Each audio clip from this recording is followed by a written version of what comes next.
Most of what you call holding on is not love. It is fear wearing the costume of loyalty.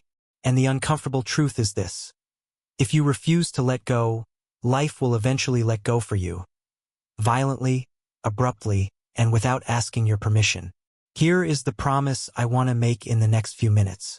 You will leave with a clearer sense of what you can control, what you never could, and how letting go is not a collapse of strength but the beginning of it. Not as a slogan, not as a mood, but as a practical discipline you can carry into your work, your relationships, your regrets, and your quiet private struggles. We tend to believe that endurance is always virtuous, that the person who never releases, never changes course, never concedes, must be the bravest. But there is another kind of courage that rarely receives applause: the courage to stop arguing with reality. The Stoics did not treat that as resignation. They treated it as clarity. They asked a simple question that cuts through panic: what belongs to me and what does not? The hard truth is that much of your suffering is not caused by what happens. It is caused by the demand that what happens should have happened differently. You can feel this demand in the tension of your jaw, in the rehearsed conversations you keep having in your head, in the late-night bargaining with the past. You are not just in pain, you are also in conflict with time. And yet, notice the reversal that most people miss. Letting go does not mean approving of what occurred. It means ending the additional harm you inflict by refusing to accept that it occurred. Acceptance is not an ethical endorsement. It is a description of the world as it is, so that your next step can be intelligent. Consider a modern example that almost everyone recognizes. You send a message. Hours pass. No response. The mind begins constructing a courtroom. Evidence, motives, accusations, imagined confessions. Your day bends around the silence. Now compare two actions. In the first, you cling. You refresh the screen, you interpret, you spiral, you try to force clarity out of another person's attention. In the second, you let go. You acknowledge the uncertainty, you return to your own duties, you decide that your peace is not a hostage to someone else's reply. The event is the same. The inner posture is not. The hard truth is that control is smaller than you want it to be. You do not control outcomes. You do not control how you are received. You do not control whether effort is rewarded on schedule. You do not control whether a person chooses you back. You control, at best, your judgments, your aims, and your conduct, your portion of the story. That is not a consolation prize. That is the only territory where freedom is real. A deeper reflection follows. When you confuse influence with control, you begin to negotiate with the universe as if it were obligated to respond. You become anxious not because life is uncertain, but because you believe certainty is owed. The Stoic alternative is harsher at first, then kinder with time. You expect uncertainty as the price of being alive, and you build your character to stand inside it without breaking. Here is the reversal again. The more you demand guarantees, the more fragile you become. The less you demand, the more resilient you grow. The person who can say, calmly, "I will do my part, and then I will release the rest," is not passive. They are disciplined. They are no longer leaking their life into fantasies of total control. Think about failure in the practical sense. Project collapses. A business plan doesn't survive first contact with reality. A long-prepared application is rejected with a bland email. The reflex is to cling to the identity you attached to that plan. This was supposed to be my proof. You replay every decision as if time could be edited. But letting go here means something specific. It means you stop treating the outcome as a verdict on your worth. You extract the lesson, you repair what can be repaired, and you refuse to chain your self-respect to a single attempt. The hard truth is that some doors close because they should. Not because you are cursed, but because you are being redirected away from what you cannot yet see. That may sound like comfort, but it becomes wisdom only when you accept the other possibility too. Some doors close for no noble reason at all. Life is not always narratively satisfying. Letting go means you do not require the world to be fair in order to be steady. Deep reflection. There is a difference between grief and attachment. Grief honors what mattered. Attachment insists it must remain. Grief says, "This was real." Attachment says, This must not end. The first is human. The second is a demand made against the nature of time. And time, without malice, will refuse you. The reversal is subtle. Letting go can be an act of fidelity. Fidelity to what was true, without pretending it must be eternal. You can cherish what ended without continuing to bleed for it. You can respect the past without living inside it. Consider a relationship that has shifted, not with dramatic cruelty, but with gradual distance. The person you once reached easily now feels far away. Conversations become careful. Affection becomes scheduled. The common belief is that love means trying harder. Sometimes it does. But sometimes trying harder is just the refusal to face what is already happening. Letting go, in that case, may look like a quiet sentence you speak to yourself.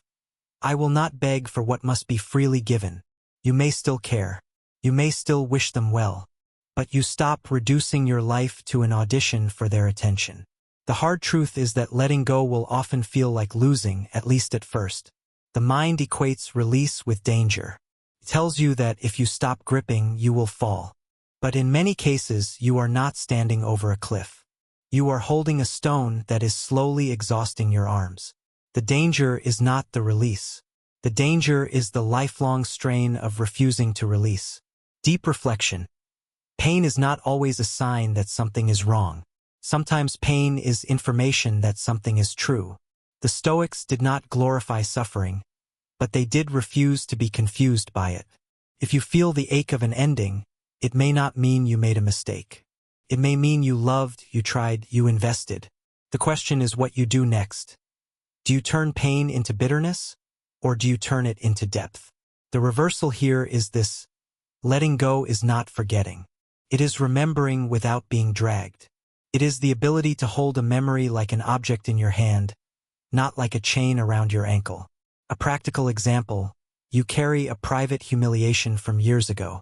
A moment when you spoke poorly, failed publicly, were dismissed, were laughed at, or disappointed someone you respected. You still flinch when it returns. You still edit yourself to prevent a repeat. Letting go does not mean pretending the moment never happened. It means refusing to let that moment define the perimeter of your courage.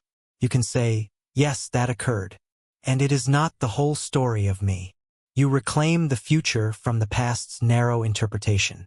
Now, before we continue into the second half of this journey, a brief request, and then we'll go right back into the deeper work. If this kind of calm, practical philosophy matters to you, subscribe to the channel so you don't lose these conversations in the noise, and leave a thoughtful comment about what you're learning to let go of, not for confession but for clarity. And clarity is exactly where we begin again, because the hard truth is that many people do not fear pain as much as they fear freedom. Freedom sounds bright, but it carries responsibility. If you let go of the story that you are trapped, you can no longer use it as a shelter. If you release the fantasy that one person, one achievement, one perfect plan will finally secure you, then you must face a quieter task: building steadiness from within. Deep reflection. Anxiety often thrives on the belief that life must be controllable to be safe. But safety, in the deepest sense, is not the absence of risk. It is the presence of inner readiness. The Stoic does not say, nothing bad will happen. The Stoic says, if it happens, I will meet it with what I have trained. That training is not theatrical. It is daily. The discipline of attention, the discipline of desire, the discipline of assent, choosing which thoughts you authorize as truth. Here is the reversal. The goal is not to eliminate uncertainty. The goal is to become someone who does not need certainty to live well. That is the only stable peace, because it does not depend on the world cooperating. A modern life example: you check the news, the markets, the messages, the endless commentary. You tell yourself you are staying informed, staying connected, staying on top of things. But your nervous system knows the truth. You are trying to manage the world by watching it. You are gripping the illusion of control through constant input. Letting go might mean a deliberate boundary, a limited time window for information, a decision to stop consuming outrage as entertainment, a return to what you can actually affect today. Not because you are indifferent, but because you are serious about your mind. The hard truth is that much of what you call meaning is borrowed from other people's expectations. You cling to careers you have outgrown, roles that have become costumes, reputations that require performance, because you fear the emptiness that might appear if you stop. But that emptiness is not a void. It is space, and space is where an honest life can begin. Deep reflection. The Stoics spoke often about living according to nature. In modern terms, it means living according to what is real. The finiteness of time, the unpredictability of events, the limits of the body, the inevitability of change. When you deny these, you build a life on protest. When you accept them, you build a life on design. You choose what deserves your energy because you finally understand that energy is not infinite. The reversal is sharp. Letting go is not what you do after you fail to get what you want. It is what you do when you respect yourself too much to keep bargaining with what cannot be changed. It is not a last resort. It is a first principle. A practical example. You are waiting for an apology that may never come. Not because the other person is necessarily evil, but because they are defended, distracted, ashamed, or simply unwilling. You tell yourself you cannot move forward without their recognition. But then your entire future sits behind their pride. Letting go means you release the requirement that your healing must be authorized by another person's conscience. You can still name what happened. You can still set boundaries. You can still refuse reconciliation. But you no longer postpone your peace until someone else becomes wise. The hard truth is that you will be misunderstood, even when you are sincere. You will be judged, even when you are careful. You will be blamed for things that are not yours, and you will not always have the opportunity to correct the record. The desire to be perfectly seen is one of the most exhausting addictions of the modern mind. Deep reflection. There is dignity in being guided by your own standards rather than by the applause or the suspicion of others. The Stoic practice is not, "I do not care what anyone thinks." That is a lie most people cannot maintain. The practice is, "I will not surrender my inner governance to opinions I cannot control." You can listen, you can adjust, but you do not become owned. The reversal. The moment you stop performing for a tribunal you cannot satisfy, your life becomes quieter, and in that quiet, you can finally hear your own values. Letting go is often the beginning of integrity. A modern example. You keep trying to prove yourself to someone who only notices you when you are useful. The relationship may be professional, social, even familial. The dynamic is subtle. You give, they approve, you rest, they withdraw. You mistake this for love or respect. Letting go may look like a sentence you do not say out loud, but live by. My worth is not a wage I must earn through overextension. You begin to act from principle, not from fear of abandonment. The hard truth is that the body keeps time better than the mind. Stress accumulates. Sleep frays. Small pleasures become inaccessible. You may tell yourself you are fine, but your nervous system knows that you are living as if the next crisis will be the one that finally grants you permission to rest. Letting go can be physical, releasing the pace, the constant urgency, the self-violence disguised as ambition. Deep reflection. Inner peace is not a mood. It is a relationship to experience. It is what happens when you stop turning every discomfort into an emergency and every uncertainty into a catastrophe. The Stoics would call this tranquility, not because life is gentle, but because your mind is no longer at war with life's basic conditions. The reversal. You do not find peace by arranging the world into perfection. You find peace by reducing the number of things you demand must be perfect before you allow yourself to be present. A practical example. You face a season you did not choose. Illness, a layoff, a betrayal, a move, an ending. The instinct is to ask, why is this happening to me? It is a natural question, but it often becomes a trap, because it implies that an answer will undo the event. Letting go shifts the question into one you can live with. Given that this is happening, what is the most honorable response available to me? You may not control the storm, but you can control whether you become cruel, dishonest, or despairing inside it. And you can control whether you allow the storm to teach you what calm weather never demanded. Now the closing truth, the one that stands behind all the others. Letting go is not a single act. It is a way of standing in the world. You release and then you release again. You release the fantasy of permanence. You release the idea that the past is negotiable. You release the belief that your fear is a prophecy.